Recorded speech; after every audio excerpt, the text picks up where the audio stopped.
Assalamualaikum warahmatullahi wabarakatuh. Alhamdulillah wassalatu wassalamu ala Rasulillah wa ala alihi wa sahbihi wa mawalah.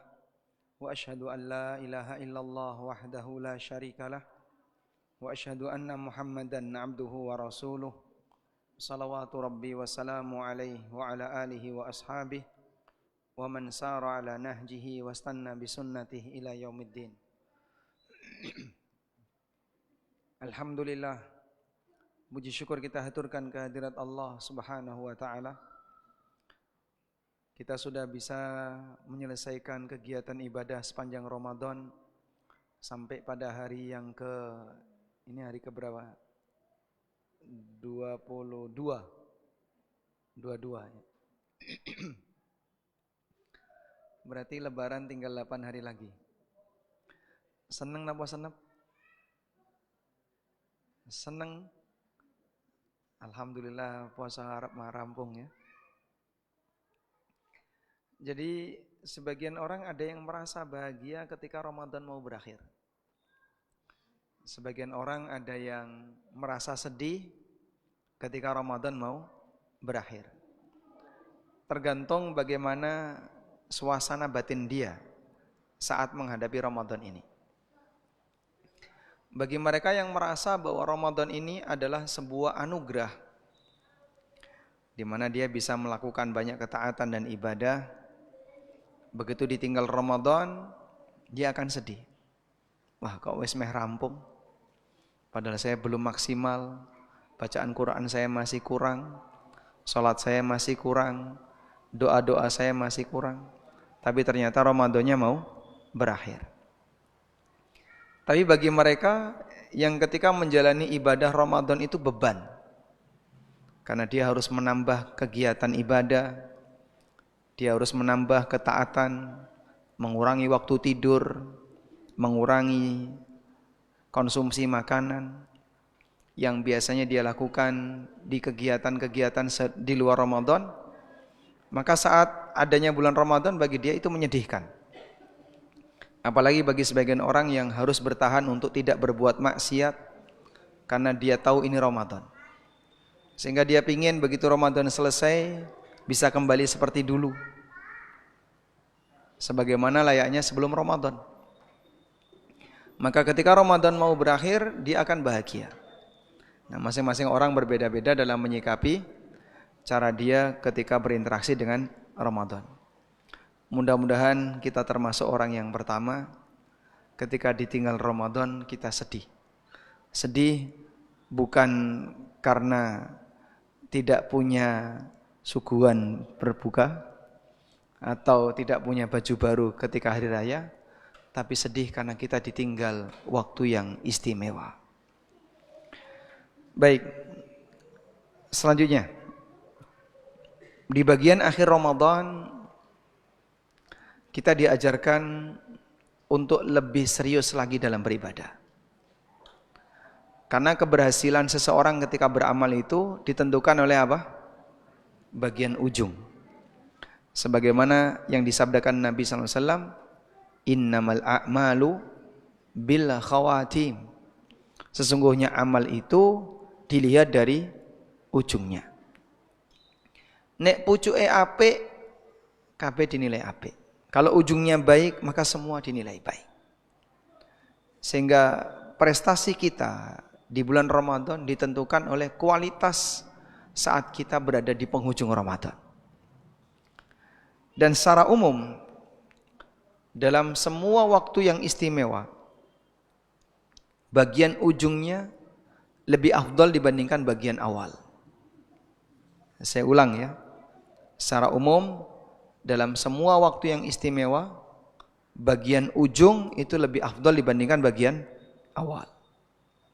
Misalnya, ketika hari Jumat, waktu mustajab kapan? Di hari Jumat. Ba'da asar, di hari Jumat. Di penghujung hari Jumat. Waktu malam adalah waktu ibadah. Kapan waktu yang paling afdal untuk beribadah di malam hari? Sepertiga malam yang terakhir. Demikian pula ketika 10 pertama bulan Dzulhijjah. Itu adalah waktu yang istimewa. Dan kapan yang paling istimewa di 10 hari Dzulhijjah ini? Di ujungnya, tanggal 9 hari Arafah dan tanggal 10 Idul Adha. Sehingga posisi waktu di ujung itu yang paling istimewa. Demikian pula ketika Ramadan, bagian ujungnya lebih afdal. Sampai para ulama beda pendapat. Mana yang lebih afdal? 10 terakhir Ramadan ataukah 10 pertama Dzulhijjah? Ada khilaf dalam masalah ini. Dan kesimpulan yang paling tepat adalah untuk siang harinya 10 pertama Dzulhijjah lebih afdal. Untuk malam harinya 10 terakhir Ramadan lebih afdal. Karena di 10 terakhir Ramadan di malam harinya ada Lailatul Qadar yang dikatakan oleh Allah dalam Al-Quran, khairun min alfi syahr. Lebih baik daripada 1000 bulan. Sehingga tidak ada tandingannya. Kita mau cari malam apa yang lebih baik daripada 1000 bulan? Tidak ada kecuali ketika Lailatul Qadar. Oleh karena itu, di bagian akhir seperti ini, kita dianjurkan untuk memperbanyak doa. Karena sesi terakhir itu doa. Sesi terakhir itu doa. Dalam kegiatan acara, doanya di mana, Pak? Sesi terakhir. Demikian pula ketika jamaah haji, sesi terakhirnya itu doa. Nabi sallallahu alaihi wasallam ketika tiba di Arafah itu sebelum duhur. Lalu beliau banyak berdoa setelah duhur sampai maghrib. Sehingga di sesi-sesi terakhir itu kita dianjurkan untuk memperbanyak doa. Di waktu malam sesi terakhir banyak doa. Hari Jumat sesi terakhir banyak doa. Ramadan juga demikian. Sesi terakhir adalah sesi untuk memperbanyak doa. Maka di bagian sesi terakhir ini mari kita memperbanyak berdoa. Nah, biar semakin menyemangati bagi Bapak Ibu sekalian untuk berdoa, di kesempatan ini kita akan membahas tentang keajaiban doa. Ada apa dengan doa? Saya awali dengan sebuah cerita. Maka yang lain tolong fokus, karena cerita ini cerita yang sangat bagus. Nah, bertemulah 4 orang, semuanya namanya Muhammad. Semuanya namanya Muhammad. Dan mereka semua ini adalah ulama-ulama kibar ahli hadis. Siapa saja mereka ini? Yang pertama, Muhammad bin Ishaq ibnu Khuzaimah, ahli hadis, penulis kitab Sahih Ibnu Khuzaimah. Yang kedua, Muhammad bin Jarir At-Tabari, terkenal ya, penulis kitab tafsir At-Tabari. Yang ketiga, Muhammad bin Nasr Al-Maruzi, penulis kitab Ta'dhimu Qadri Sunnah, Ta'dhimu Qadri As-Salah, Al-Maruzi. Yang keempat, Muhammad bin Harun Ar-Ruyani, penulis Musnad Ar-Ruyani. Intinya 4 Muhammad ini gunung-gunung dalam masalah hadis. Ulama-ulama hebat dalam masalah hadis.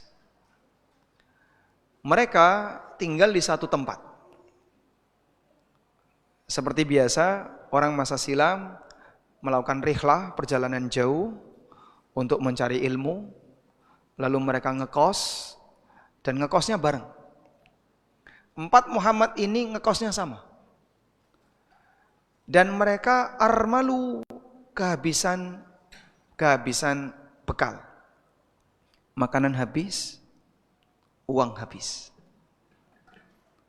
Sampai mereka bertahan untuk tidak mengkonsumsi apapun karena sudah kehabisan bekal. Dan itu terjadi ketika mereka berada di kota Mesir. Akhirnya mereka berembuk.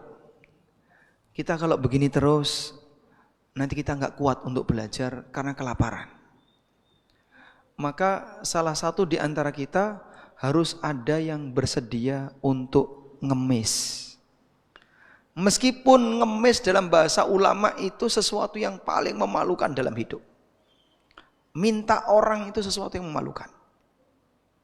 Tapi gimana lagi, kita terpaksa. Kita harus ngemis. Nah, kalau ngemis bareng-bareng ini terlalu tercela. Maka salah satu saja yang harus ngemis. Akhirnya mereka berundi. Ketika diundi, keluarlah nama Muhammad bin Ishaq Ibnu Khuzaimah. Setelah keluar nama Ibnu Khuzaimah, maka sesuai dengan kesepakatan Ibnu Khuzaimah yang harus ngemis. Tapi beliau minta kepada teman-temannya, amhiluni hatta atawadda. Sebentar, beri waktu kesempatan bagi saya untuk berwudu. Akhirnya Ibnu Khuzaimah berwudu. Setelah berwudu, beliau sholat. Dan dalam sholat itu beliau berdoa kepada Allah Subhanahu wa ta'ala. Sebenarnya maksud beliau adalah berdoa untuk istikharah. Minta bimbingan kepada Allah, apakah saya harus mengemis ataukah tetap bertahan di tempat ini tanpa ngemis. Akhirnya beliau sholat sambil berdoa. Di tengah beliau sholat, tiba-tiba datang orang ngetok pintu. Ya, ngetok pintu, tok tok tok. Terus dibuka. Setelah dibuka, ternyata orang ini adalah utusan Amir kota Mesir, utusan gubernur kota Mesir. Tiba-tiba sang utusan ini langsung memanggil 4 Muhammad tadi. Padahal dia nggak kenal, tapi langsung manggil. Hal minkum Muhammad bin Harun, ada nggak di antara kalian yang bernama? Huwa, ini dia orangnya. Ada Muhammad bin Harun. Muhammad bin Harun Ar-Ruyani. Keluarkan satu kantong, isinya 50 dinar. Hadiah untuk kamu, duit 50 dinar. Berapa 50 dinar? Coba 50 kali 4, 200 gram. Ya, 200 gram. Seperempatnya. Kalikan seperempatnya. 12,5 ya. Berarti 212,5 gram emas. Ya, anggaplah 200 gram emas. Ar-Ruyani dikasih 200 gram emas. Lalu utusan ini tanya lagi, hal minkum Muhammad bin Nasr, apakah ada di antara kalian yang namanya Muhammad bin Nasr? Oh, ini orangnya, Muhammad bin Nasr Al-Maruzi. Dikasih sama 50 dinar. Ada nggak yang bernama Muhammad bin Jarir? Ada, ini dia, dikasih 50 dinar. Mana yang namanya Muhammad bin Ishaq Ibnu Khuzaimah? Orangnya sedang sholat, titip ini 50 dinar. Subhanallah. Yang berdoa belum selesai sholat, bantuan sudah datang. Siapa orang ini? Dia menyampaikan, Amir kami bermimpi bahwa di tempat ini ada arba'u mahamid, ada 4 orang mahamid. Mahamid itu jamak dari kata Muhammad. Muhammad, Muhammadun, Muhammadani, mahamid. 1 Muhammad, 2 Muhammad, 4, 3 Muhammad, 4 Muhammad. Ada 4 Muhammad yang mereka kelaparan karena kehabisan bekal. Sehingga Amir kami yang bermimpi tadi mengutus saya untuk mengirim hadiah kepada 4 Muhammad ini. Silahkan dimanfaatkan, jika nanti uangnya habis, lapor ke kami, kita akan tambahkan. Masya Allah. Demikianlah kekuatan sebuah doa. Yang berdoa belum selesai sholat, bantuan sudah ada datang. Kok secepat itu Pak? Wallahu a'lam. Kita nggak tahu seberapa lama sholatnya Ibnu Khuzaimah. Namun yang jelas beliau adalah salah satu di antara ulama kibar dalam masalah hadis. Dan tentu saja ketika beliau sholat sangat khusyuk. Sambil berdoa kepada Allah, belum selesai sholat, bantuan sudah datang. Ini contoh keajaiban doa jamaah. Mungkin bagi sebagian orang, hal yang mustahil, tapi tidak ada yang mustahil di sisi Allah Subhanahu wa Ta'ala. Dan kita semua punya kesempatan yang sama. Siapapun hamba, dia punya kekuatan doa. Karena itu Nabi SAW menyebutkan, atau disebutkan dalam sebuah pernyataan, ad-du'a'u silahul mu'min. Doa itu senjatanya mu'min. Apa yang bisa kita banggakan dengan kemampuan kita? Makhluk yang lemah, tidak punya banyak daya.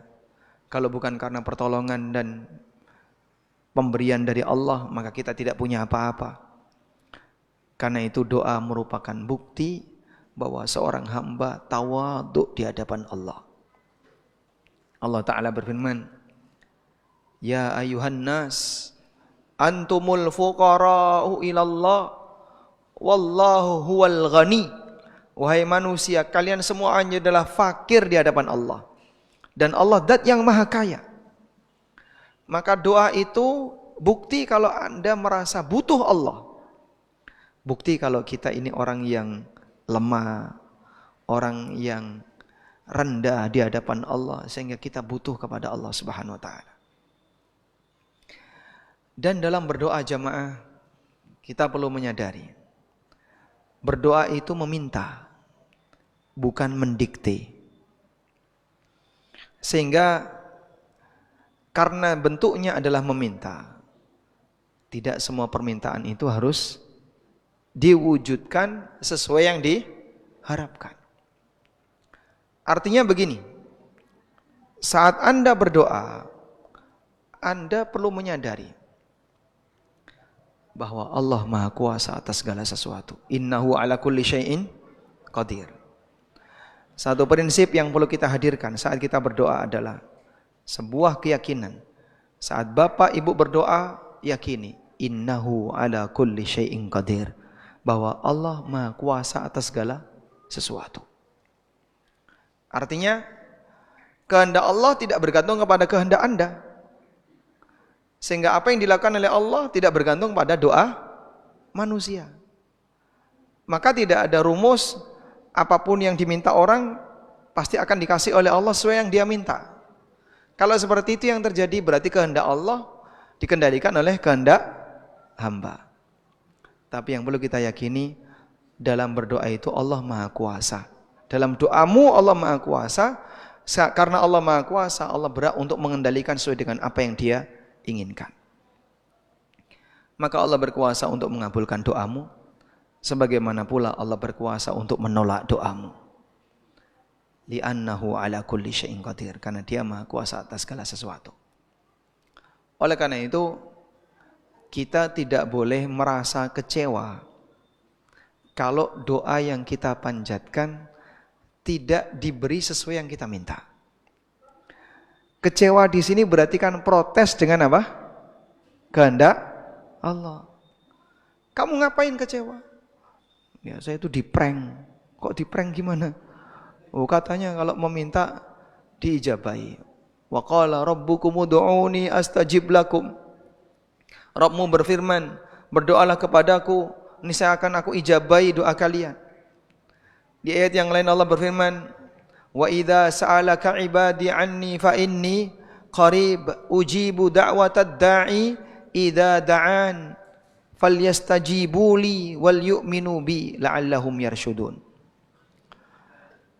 Apabila hambaku bertanya tentang aku, maka jawablah fa inni qarib, aku itu dekat. Ujibu da'watad da'i, aku mengijabai doa orang yang berdoa. Idza da'an, apabila dia memohon kepadaku, dia berdoa kepadaku. Loh, kan ada banyak ayat yang menyebutkan kalau Allah akan mengijabai doa. Tapi saya sudah berdoa berkali-kali, bertahun-tahun, tidak pernah Allah kabulkan. Kecewa saya. Bapak, ruginya apa kalau berdoa tidak dikabulkan? Orang berdoa selama bertahun-tahun tidak dikabulkan. Rugi atau tidak, Pak?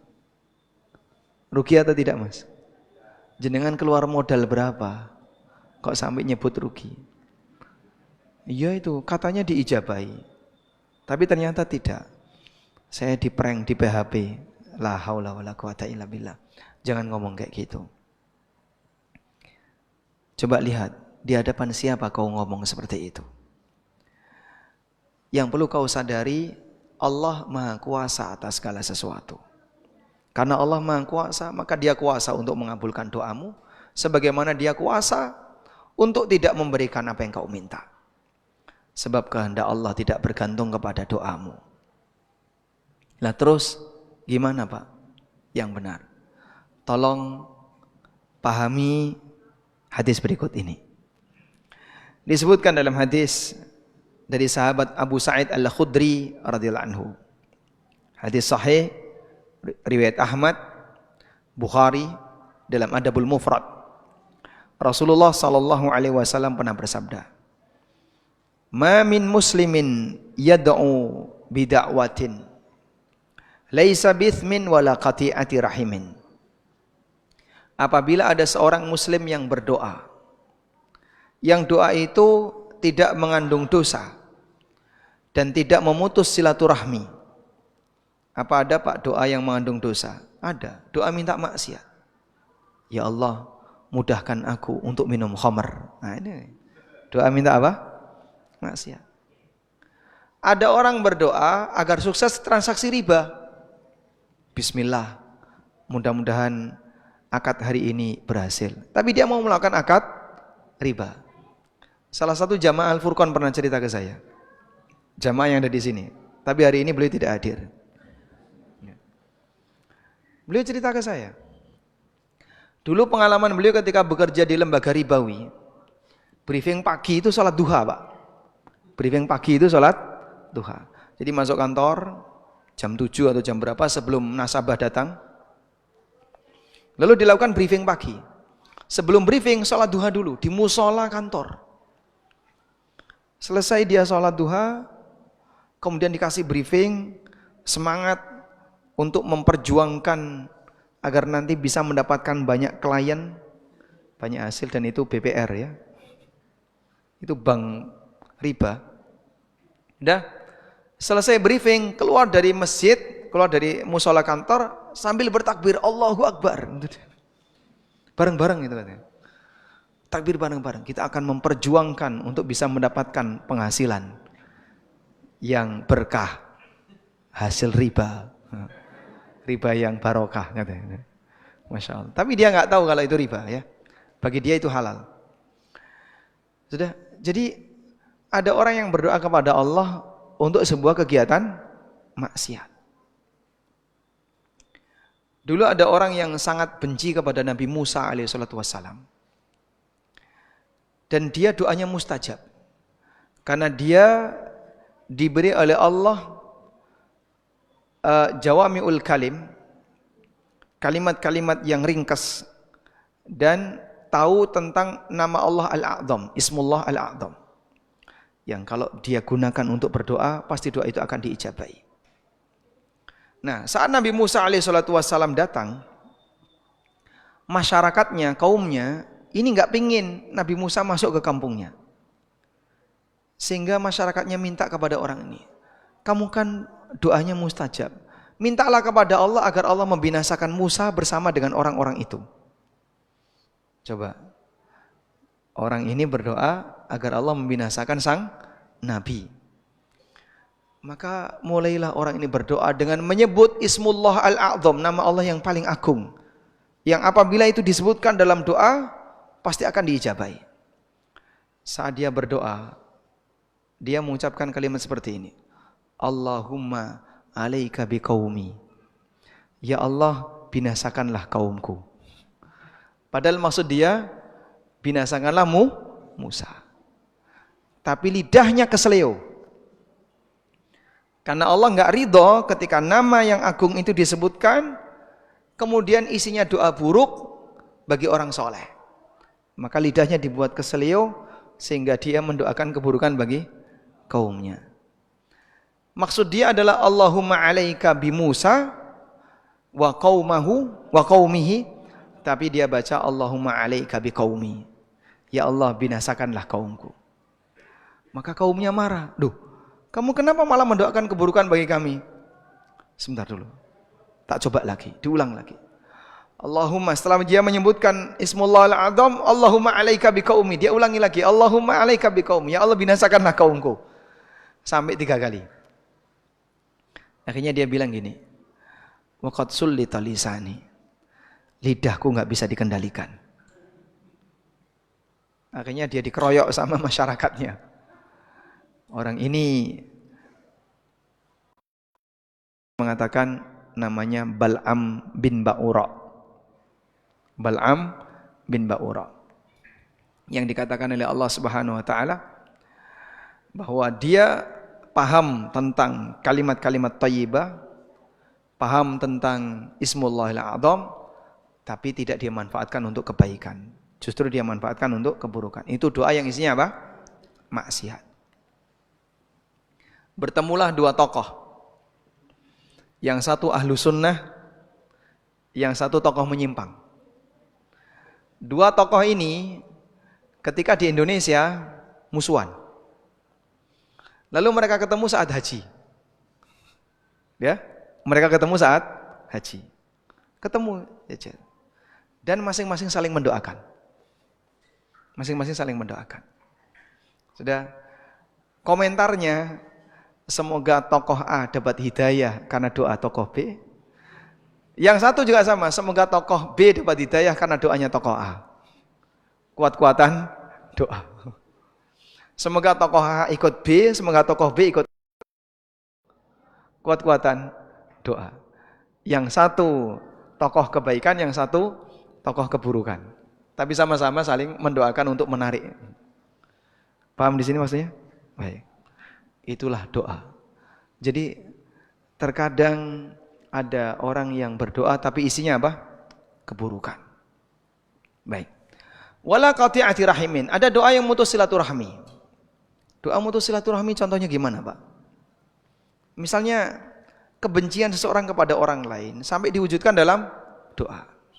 Tak dongakno muga-muga uripe cilaka 7 turunan, sak anak brodote. Masyaallah.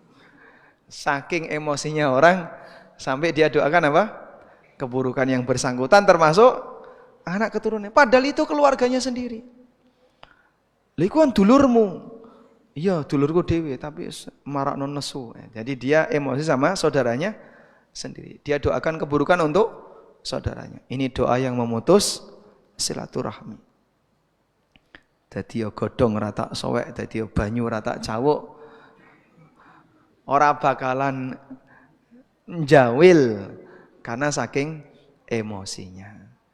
Dan itu kalau diungkapkan dalam doa jadinya doa memutus silaturahmi.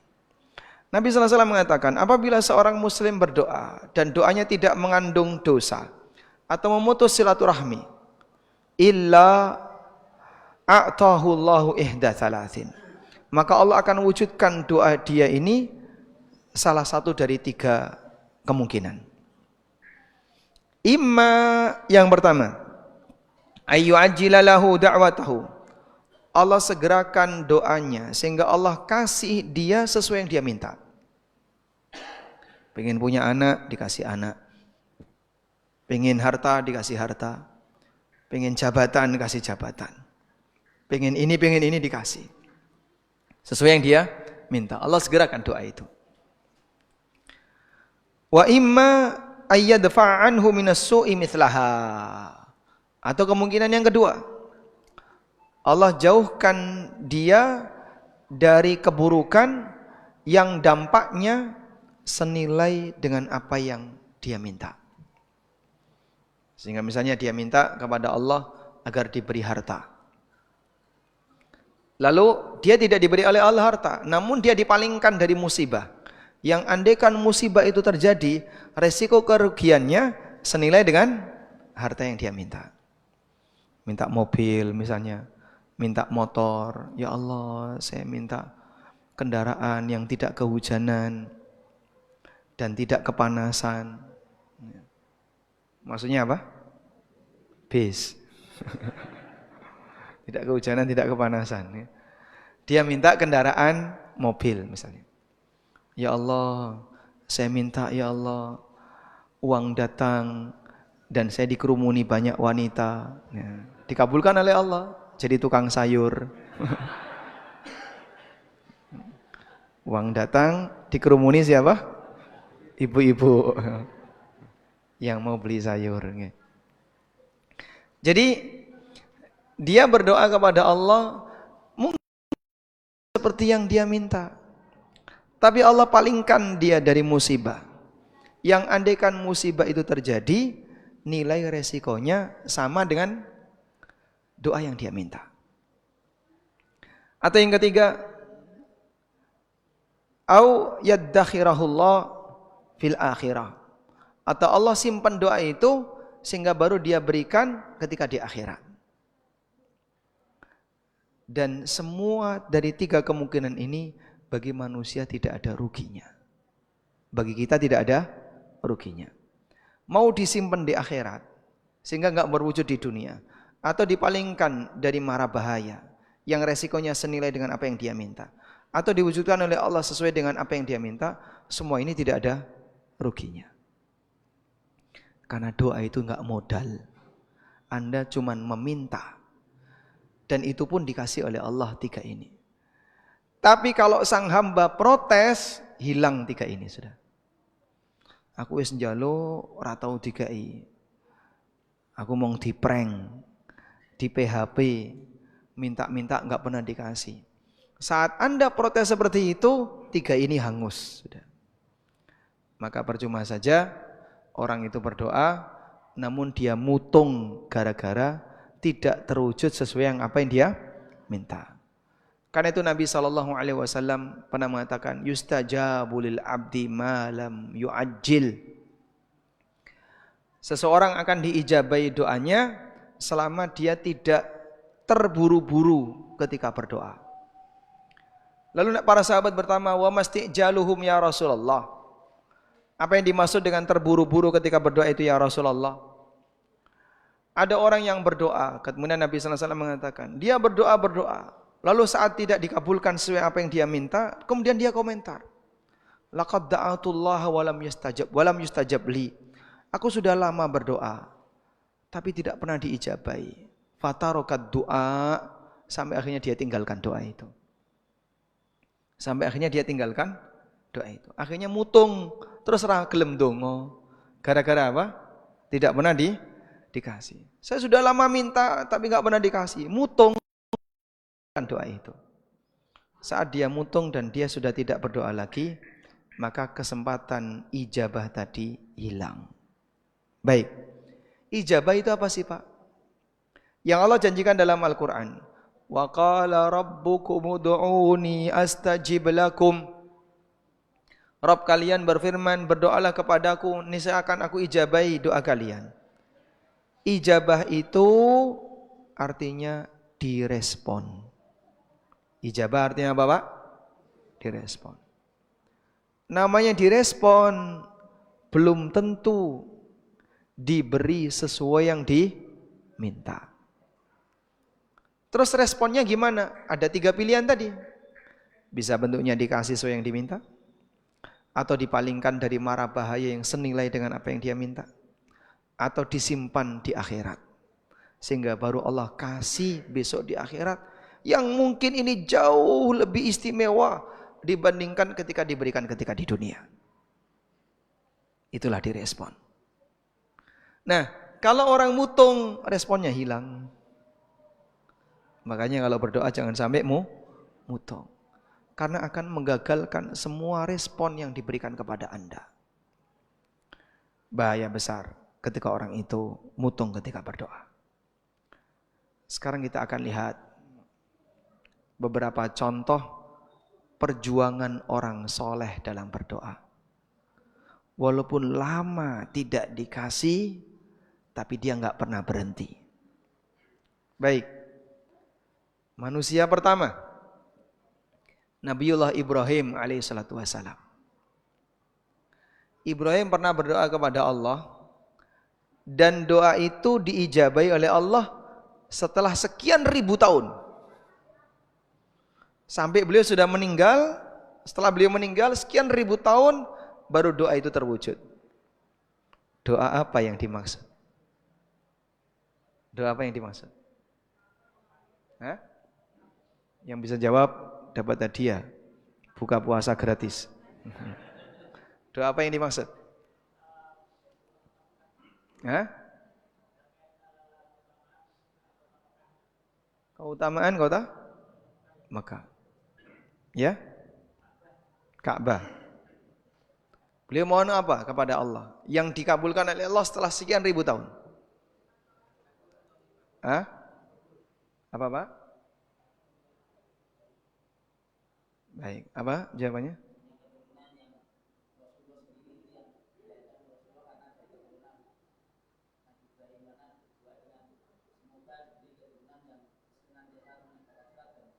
Semoga diberi keturunan yang senantiasa menegakkan sholat. Ada lagi yang jawab? Semua yang jawab dapat hadiah ya. Buka gratis. Beliau berdoa kepada Allah apa? Memohon agar di kota Mekah diutus seorang nabi dari kalangan mereka, dari kalangan penduduknya. Rabbana wa ba'ats fihim rasulam minhum yatlu alaihim ayatika wa yu'allimuhumul kitaba wal hikmata wa yuzakkihim. Ya Allah, wahai Rabb kami, wa ba'ats fihim rasulam minhum, utuslah di tengah mereka seorang rasul dari kalangan mereka. Yatlu alaihim ayatika wa yu'allimuhumul kitaba wal hikmah, yang membacakan ayat-ayatmu dan mengajarkan kepada kamu Alkitab wal hikmah. Nah, sehingga beliau adalah seorang nabi yang diutus oleh Allah dari kalangan penduduk Mekah sendiri. Dan nabi yang berbangsa Arab itu cuman 4. Nabi yang berbangsa Arab cuman 4. Siapa saja? Hud, Saleh, kemudian Syuaib, dan satu lagi Nabi Muhammad sallallahu alaihi wasallam. Sebagaimana pertanyaan Abu Dzar yang dijawab oleh Nabi sallallahu alaihi wasallam. Wa minhum arba'atun minal Arab. Di antara para rasul itu ada 4 yang dari Arab. Sehingga nabi yang dari Arab cuma sedikit. Cuma 4. Makanya kalau ada orang komentar, kenapa sih Allah kok ke Arab-Araban? Maksudnya gimana? Itu para nabi dari Arab semua. Kata siapa? Yang dari Arab itu cuma 4. Hud, Saleh, Syuaib, dan Nabi Muhammad alaihi wassalatu wassalam. Selain itu non-Arab. Non-Arab dari mana Pak? Ada yang dari Bani Israel, ada yang dari Bani yang lain, mungkin kita nggak tahu. Karena jumlah Rasul itu banyak. Jammun ghafir, kata Nabi SAW, sangat banyak. Baik. Rasulullah SAW, Nabi Ibrahim berdoa kepada Allah agar di tengah penduduk Mekah diutus seorang Nabi dari kalangan mereka. Berapa lama doa itu dikabulkan? Wafatnya Ibrahim sekian ribu tahun baru muncul Nabi Muhammad sallallahu alaihi wasallam. Nah, ada yang lebih dekat nggak Pak? Yang nggak terlalu lama kayak gitu Pak? Nabi Zakaria alaihissalam. Nabi Zakaria berdoa kepada Allah, minta apa beliau? Minta apa Nabi Zakaria? Minta anak. Nabi Zakaria minta anak itu dalam waktu yang lama sekali sampai istrinya mandul. Dalam kondisi sudah menopause, sudah. Dulu waktu masih muda nggak punya anak, menopause kira-kira punya peluang anak nggak? Hah? Apa makin tua makin subur? Sehingga yang namanya wanita, dulu ketika masih muda sudah nggak subur, makin tua makin nggak subur. Tapi Nabi Zakaria alaihissalatu wassalam mengatakan di hadapan Allah, walam akum bidu'aika rabbi syaqiyya, walam akum bidu'aika rabbi syaqiyya, dan aku ya Allah tidak pernah merasa rugi, tidak pernah merasa celaka dengan berdoa kepadamu. Walaupun peluang dikabulkannya kecil. Jadi beliau berdoa kepada Allah dalam waktu yang lama sampai kemudian beliau merasa kayaknya sudah mustahil, ini pasti akan terwujud. Karena istrinya sudah menopause, sudah mandul, wa kanat imraati akiran, dan istriku wanita yang mandul. Sudah sampai pada posisi kemudian beliau berhenti. Lalu beliau bertemu dengan sebuah peristiwa yang ajaib. Peristiwa ajaib apa yang ditemui oleh Zakaria? Walamma dakhala 'alaiha Zakaria al-mihraba wajada 'indaha rizqa. Nabi Zakaria mendatangi Maryam yang ketika itu Maryam sedang berada di dalam mihrab. Lalu Nabi Zakaria melihat wajada 'indaha rizqa. Ada buah, ada makanan di dekat Maryam. Duh, di kamarnya Maryam kok ada makanan? Yang nganterin siapa? Sementara buah yang ada di kamar Maryam itu bukan buah musimnya. Maka Zakaria tanya, "Anna laki hadza?" Dapat dari mana kamu ini? Kamu dapat dari mana makanan ini? Qalat wa min indillah. Maryam bilang apa? Ini datang dari Allah. Makanan itu Allah kasih. Langsung Nabi Zakaria melihat, ini keajaiban. Ada buah yang muncul di dekat kamu, yang buah ini bukan musimnya. Kalau zaman sekarang Pak, buah bukan musimnya banyak. Sekarang bukan musim mangga, tapi mangga ada. Kenapa? Orang sudah punya teknologi penyimpanan. Di kulkas, disimpan. Itu sekarang. Dulu teknologi itu enggak ada, Pak. Sehingga nyimpan buah dalam waktu lama, ya busuk. Itu dulu. Bukan musimnya kok ada. Aneh, itu dulu ya. Sekarang bukan musimnya, durian selalu ada. Insyaallah. Karena sudah dibudidaya, sehingga teknologi masyarakat mereka bisa menyimpan buah dan seterusnya.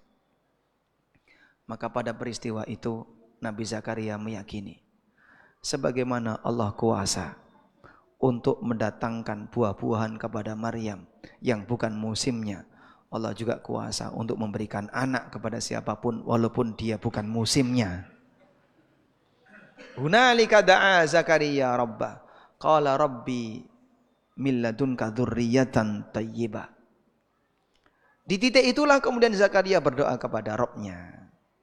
Langsung beliau berdoa kepada Allah, ya Allah anugerahkanlah untukku keturunan dari sisimu. Lalu Allah Subhanahu wa taala berikan keturunan seorang anak laki-laki namanya Yahya. Yang kata Allah dalam Al-Qur'an walam yakun min qablu samiyya. Belum pernah ada orang yang punya nama Yahya sebelumnya. Sehingga Yahya itu nama pertama yang diberikan oleh Allah untuk anaknya Nabi Zakaria. Allah yang ngasih nama. Baik. Maka jamaah, posisi doa yang dipanjatkan oleh Nabi Zakaria alaihissalam, di mana beliau banyak berdoa kepada Allah, pernah putus asa dengan berdoa kepadamu, Allah wujudkan. Walaupun dalam keadaan beliau sudah lanjut usia, istrinya sudah mandul, menopause, tapi masih bisa melahirkan. Sebagaimana Ibrahim alaihissalam, beliau punya anak Ishak di usia istrinya mandul. Dengan datangnya malaikat yang kemudian menyampaikan wabasyarnahu bighulamin alim. Dan kami memberikan kabar gembira kepadanya dengan hadirnya seorang anak alim yang berilmu, yaitu Nabi Ishak. Wallahu ta'ala alam.